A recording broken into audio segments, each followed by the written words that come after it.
হুজুরের সবাই সালাম দেয়, রিকশাওয়ালা বেচারারা কেউ সালাম দেয় না। আপনি যা রিকশাওয়ালাদেরকে আসসালামু আলাইকুম বললেন কেন?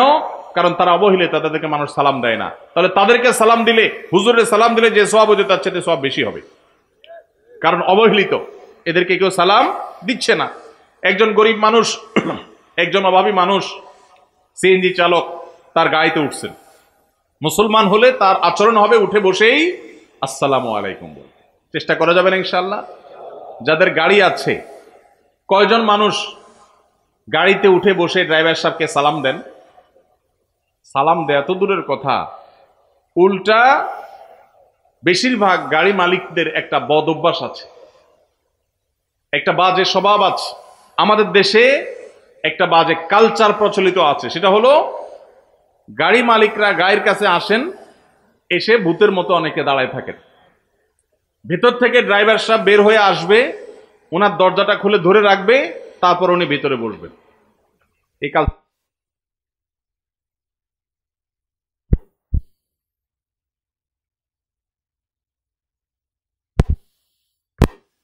প্রভু প্রভু ভাব আর ওই চালক ভাইটার সাথে দাস দাস আচরণ করার কারণে হয়। যে কাজে আপনার সহযোগিতা লাগবে, আপনার গাড়ি চালক, আপনার ব্যক্তিগত সহকারী, অবশ্যই তিনি আপনার সহযোগিতা করবেন। যেখানে কোনো সহায়তা দরকার নাই, হুদাই শুধু ভাব জাহির করার জন্য যেটা করবেন, এটা কখনো কোনো মুসলমানের আচরণ হতে পারে না। নতুন নতুন আমি কোনো গাড়িতে উঠলে, কোনো নতুন ড্রাইভার সাহেবের সাথে দেখা হলে দেখি যে সিট থেকে নেমে আসা শুরু করে। গাড়ি থামছে, এখন গাড়ি খুলবে, তো উনি তাড়াতাড়ি করে হ্যান্ড ব্রেক দেন, বেল্ট খোলেন, কেন? উনি নেমে আসবেন। আমি অনেক সময় বলি, ভাই নামতেছেন কেন আপনি? বলে স্যার দরজা খোলার জন্য। তো একে তো স্যার শুনলে আমার খুব রাগ লাগে, আমি তো স্যার কেন, ভাই বলা যায় না? দ্বিতীয়ত কথা হলো, কেন ভাই, আমার হাত তো সুস্থ সবল আল্লাহর মতে, আমি তো ল্যাংড়া লুলা না। গাড়ির দরজা খোলার জন্য ছোট্ট একটা দরজার লক, এটা ধরে টান দিলে দরজাটা খুলে যাবে। তো আপনি ওখান থেকে নেমে পুরা গায়ের তফ করে, এক চক্কর তফ করে এসে তারপরে খোলা লাগবে? দরকার কি এত কাহিনী করা? এই কাহিনীটার কারণে ক্ষতি কি হয় দেখুন। প্রথমত, ওই গাড়ি মালিকের ভিতরে অহংকারের প্রকাশ হয়। দ্বিতীয়ত হলো, গাড়ি চালক গাড়িটাকে স্টার্টিং এ রেখে এসে এই যে দরজা খুলতে পুরো গাড়িটা তফ করে আসা লাগে, এখানে অতিরিক্ত সময় নষ্ট হয় কি হয় না? এখানে গাড়ি চালকের সাথে দাস সুলভ আচরণ করা হয়, এটা আরেকটা।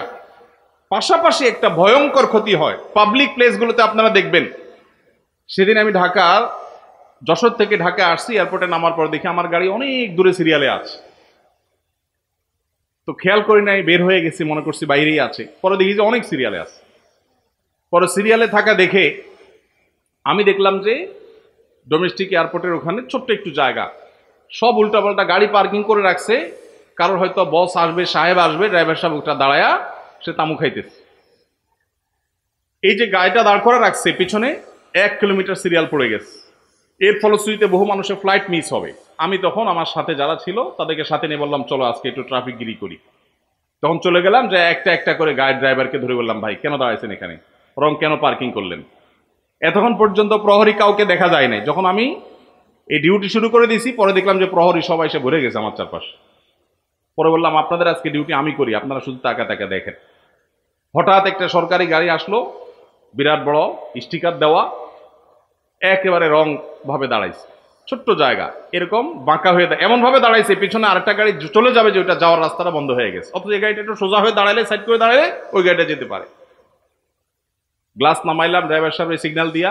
এরপরে বললাম তার ওই বসকে শুনায়া, বস বসা ভিতরে, বললাম, ভাই নতুন বাংলাদেশেও এই অহমিকাগুলো দূর করার সময় আসে নাই এখনো সে আগের অহংকার এখনো ধরে রাখছেন। আপনার এই রং ভাবে গাড়িটা দাঁড় করানোর কারণে পিছনে বহু গাড়ি সিরিয়ালে পড়ে গেছে। এটা বোঝার জন্য তো কোনো শিক্ষিত মানুষ হওয়ার দরকার নাই, কমন সেন্স থাকা যথেষ্ট, যে গাড়িটা আমি একটু সাইড করলেই তো অন্য গাড়িগুলো যেতে পারে। আমি ওই যে একটু আগে বলছিলাম, এই যে মাহফিলে আপনারা কত সুশৃঙ্খল, মাশাআল্লাহ, সেই আপনারাই যদি কেউ অটো চালক হন, তো দেখা যাবে কল্লা ঢুকে দিছে। রিক্সা চালক ভাই মাথাটা ঢুকাই দিছেন, আছে না নাই? এই শৃঙ্খলা বোধ যদি না থাকে, সে শত শত নফল নামাজ পড়েও ভালো মুসলমান হতে পারবে না। আমরা এটা জানি না। এই জন্য ভাই, আমাদের এই শৃঙ্খলা বোধ আমাদের মধ্যে জাগ্রত করতে হবে। চেষ্টা করা যাবে না ইনশাআল্লাহ? পরে এয়ারপোর্টে এসে আমার ডিউটি, কয়েক মিনিট ডিউটি করার পর দেখলাম যে মাশাআল্লাহ পুরা রাস্তা ক্লিয়ার হয়ে গেছে। এরপর পানির মতো গাড়ি চলে যাচ্ছে, জ্যামটা আমার থাকলো না। আমাকে ওখানকার দায়িত্বরত ভাইরা বললেন, ভাই আপনি সরেন, আমরা দেখতেছি। আমাকে আপনারা এতক্ষণ কইছিলেন, আজকে ডিউটি আমিই করবো ইনশাআল্লাহ, বেতনটা আপনারা নিয়েন। তো আলহামদুলিল্লাহ মানুষগুলো সরে গেছে। এই জন্য ভাই এই শৃঙ্খলা বোধটা অনেক বড় একটা ব্যাপার। এই যে মাহফিল ছাড়বে, মাহফিল ছাড়ার পর হইচই করে সব হুজুর কোন দিকে যাইতেছে এই বেটারা গিরে ফেলাবেন, ঠিক আছে না? যে বেটা আমাদের এলাকায় আসছে একটু না হাতালে কেমনে হয়। ময়মনসিংহ গেছি মাহফিলে, দেখি যে জামা টানতেছে, কাপড় টানতেছে, কেউ কেউ পারলে পিঠ হাতে দিতেছে, কেউ পারলে শরীর হাতে দিতেছে। তাই বললাম ভাই, হুজুরদের বা যে কোনো মানুষকে সালাম দিলে সওয়াব হয় জানি, হাতে হাত মিলায় মুসাফা করলে সওয়াব হয় সেটাও জানি, হাদিসে আছে, কিন্তু শরীর হাতাইলে সওয়াব হয় এটা তো জানতাম না। এটা আবার কোন সওয়াব? তো এই যে আবেগের নামে আমরা ভুল কাজগুলো করি, এগুলো করা যাবে? করা যাবে না। আল্লাহ আমাদেরকে বোঝার তৌফিক দান করুন।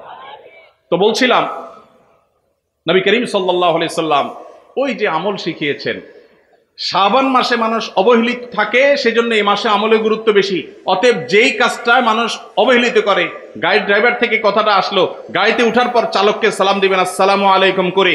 যে মালিক গাড়িতে উঠে বসে চালককে সালাম দিতে পারেন, সেই মালিকের মধ্যে অহংকার নাই ইনশাআল্লাহ, তিনি বিনয়ী মানুষ। আল্লাহ আমাদের সব ভাইদেরকে বিনয়ী হওয়ার তৌফিক দান করুন।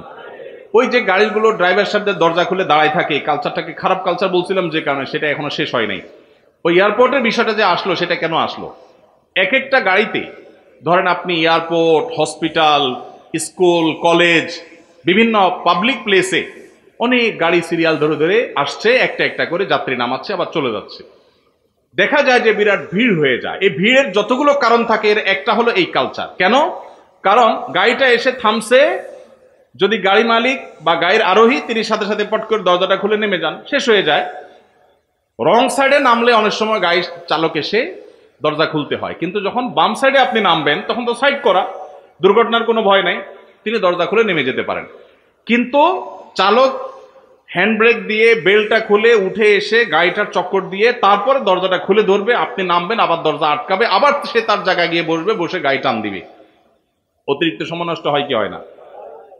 নামতে যত সময় লাগতো তার চাইতে 3 গুণ সময় অনেক সময় লেগে যায় এই প্রসিডিওর করতে গিয়ে। এটা করতে গিয়ে এক একটা গাড়িতে একজন মানুষকে ড্রপ করতে যদি লাগতো 1 মিনিট, সেটা লাগে 3 মিনিট। তাহলে এভাবে 50টা গাড়ি যদি যাত্রী নামায়, তাহলে 3 50 150 মিনিট নষ্ট হয়। এই 150 মিনিট যদি বেঁচে যেত, তাহলে এই জায়গায় এই জ্যামটা হতো না। আমি কি বোঝাতে পারছি? এই জন্য যাদেরকে আল্লাহ তাআলা গাড়ি দিয়েছেন, আপনারা মনে কষ্ট নেবেন না, আল্লাহর ওয়াস্তে ভাবসাব ধরে ড্রাইভার এসে দরজা খুলে দাঁড়ায় থাকবে বৃত্তের মতো, গোলামের মতো, এই ছোট লোকের অপেক্ষা করবেন না। একটা হলো হাতে জিনিসপত্র আছে, বাচ্চা মানুষ, বৃদ্ধ মানুষ বা ওইরকম মহিলা মানুষ, আস্ত দিব্যি একজন সুস্থ সবল মানুষ 3 তলা থেকে হন হন করে নামতে নামতে আসলেন সিঁড়ি দিয়া, গাড়ির কাছে এসে আপনি এখন প্যারালাইসিস হয়ে গেছে, আপনি এখন দাঁড়ায় রয়েছেন। এটা কোন স্বভাব ভাই? এই সংস্কৃতি, ওই যে গাড়ির মালিক ওই ভাব জাহির করতে হবে, এই সংস্কৃতি আমাদের দূর করতে হবে ইনশাআল্লাহ। এই জন্য গাড়ি মালিকদের নিয়ত করতে হবে।